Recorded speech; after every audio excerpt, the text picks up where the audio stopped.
Isang magandang araw po mga Kapinoy. Huwebes Santo. Huwebes Santo. Papasok ng trabaho uli.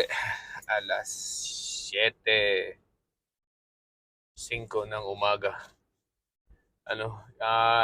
Dito ay sa amin sa Amerika ay ibang-iba sa paggugunita ng Semana Santa. Pag hindi katulad sa atin sa Pilipinas na pagdating ng Miyerkules Santo, half day daw. Sabi nila, half day na agad. Tapos holiday ang Huwebes, Biyernes, So meron long weekend. That's very good, Swerte naman. Yan ang isa sa mga namimiss ko dito sa Pilipinas eh. Ang ganyang mahabang bakasyon. Dito naman sa Amerika, nako, hindi po ginugunita ang Huwebes Santo, Biyernes Santo. Although may mga Katoliko na gumugunita niyan, they prefer not to work. Hindi na sila pumapasok, nagpa-file ng leave or whatever, call out. Mga maraming tao ako na nagko-call out at nagpa-file ng leave doing Good Friday, So, hindi ko naman mapigilan yun dahil because that's based on religion. So, pinababayaan ko na lang na mag-leave, Pero ako naman po ay palibasa hindi naman po basta makapag-leave agad, Lalo na't yung mga supervisors na pinamamahalaan natin ay nagli-leave din. But that's fine, Okay lang. It's part of work.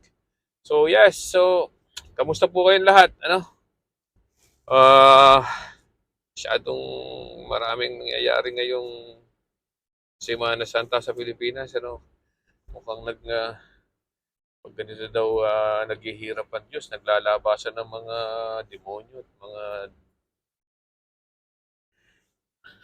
hudas, mga naghuhudas sa Pilipinas. So kahapon meron tayong talagang na-confirm na it was the time of Rodrigo Duterte na nakipagkasundo sila sa China na i-maintain ang status quo. Maintain ang status quo. Ano ibig sabihin ng status quo? Yan po yung kung ano man yung naandyan, pabayaan na muna natin. Wala nang gagalawin. Yun daw ang status quo, So ano bang status quo ng panahong yun? Ano bang status quo? Di parang pabayaan na lang, wag na daw magdala ng mga provisions para patibayan pa ang ating Sierra Madre na nasa Ayungin Shoal, At hayaan na lang mabulok. Ang ibig sabihin nun, hayaan na lang mabulok.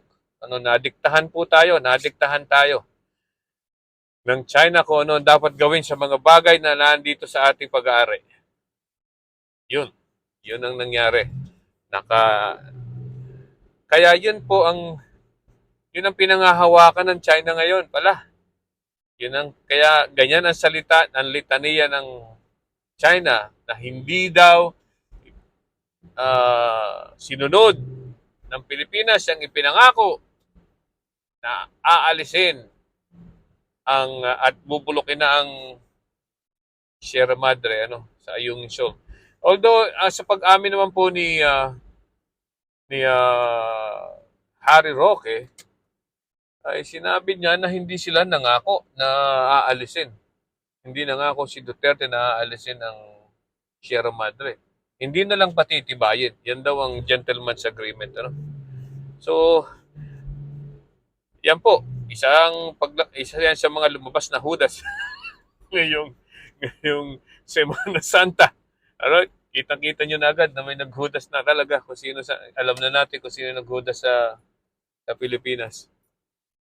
Okay, yan po ay ibinenta nila o sabihin, sinantabi nila ang sovereignty ng Pilipinas, may pinabayaan nila na diktahan tayo ng China. Tapos ang sinisigaw nila, ang pakikialam daw ng Amerikano ay sira sa ating sovereignty. Yung pala naman sila ang sumira talaga, Panahon ni Duterte sila ang sumira ng sovereignty. At ayaw daw nila, isa pa sa mga litanya nila, ayaw nilang papasukin ng ICC kasi nasisira ang sovereignty ng Pilipinas. Walang ya. Ano? Tapos yung pala nung panahon nila, ibinigay nila ang sovereignty ng Pilipinas sa China. Ay, ay, ay. Kawawa na kailan kaya na magbabago ang mga Pilipino. Okay. So, isa na yan, ano? Isa yan sa mga lumabas. Padalwa sa mga lumabas, ano? Nitong Semana Santa ay si Pulong Duterte.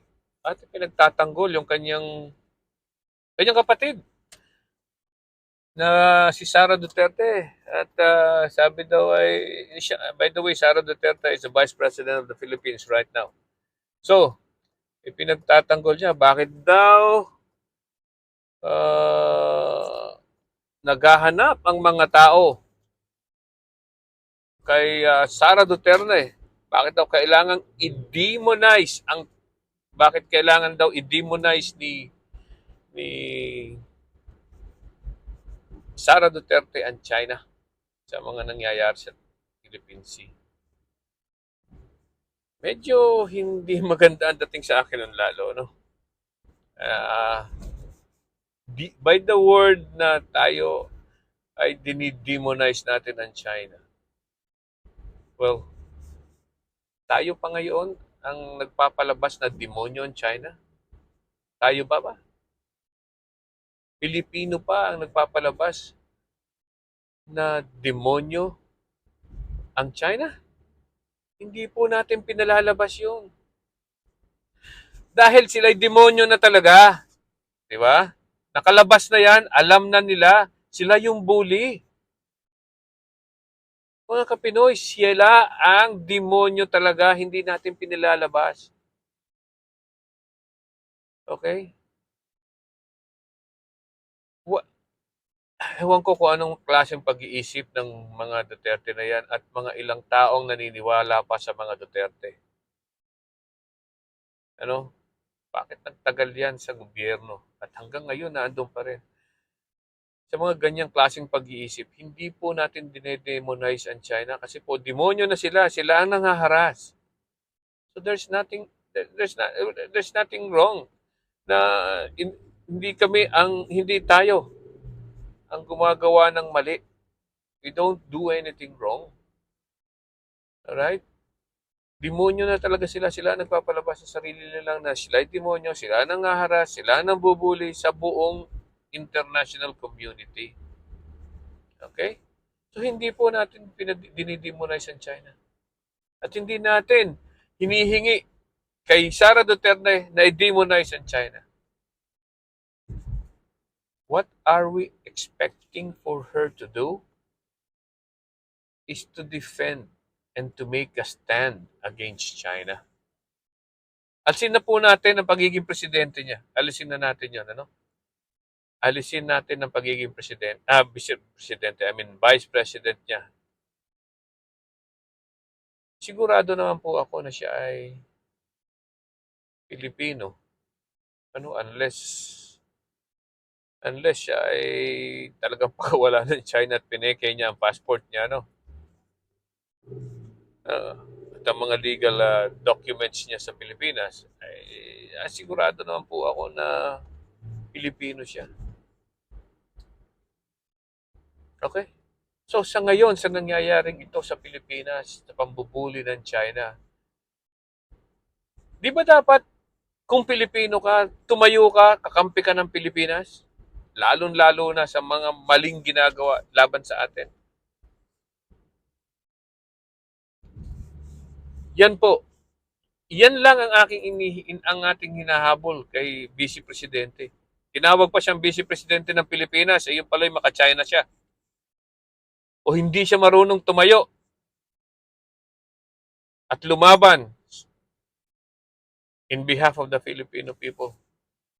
Kailangan po yan po ay isa sa mga kanyang obligasyon sa Pilipinas. Hindi ibig sabihin na siya ay Vice Presidente at hindi siya Foreign Secretary or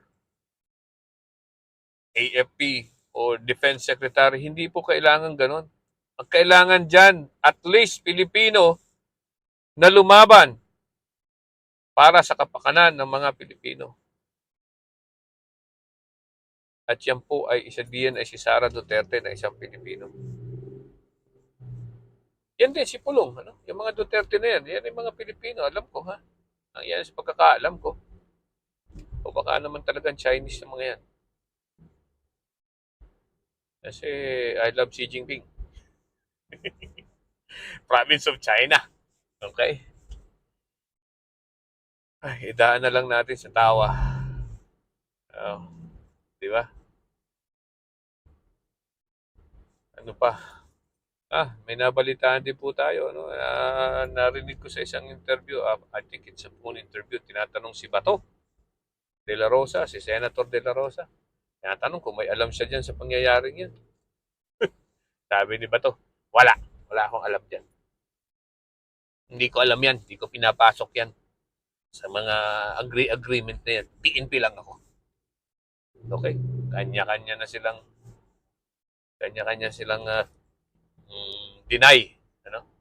Hugas kamay. Talagang hudas. Ano? Hugas kamay. Okay. So hanggang dito na muna huli ito. At baka kung saan pa makarating tong ating diskusyon na to, ano? Pipigilan muna natin, baka tayo ay madali naman ng sabihin naman tayo ay mainit na mainit ang ulo ay umagang-umaga. At Semana Santa. Sige po. Sa mga kababayan natin sa Pilipinas, enjoy po kayo sa ating 4-day o 5-day weekend. Alam kong yan po ang ginagawa ng ating mga Pilipino during the time na ganitong mahaba ang bakasyon, ano?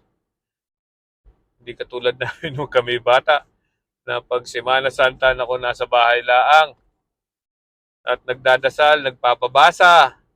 Ano?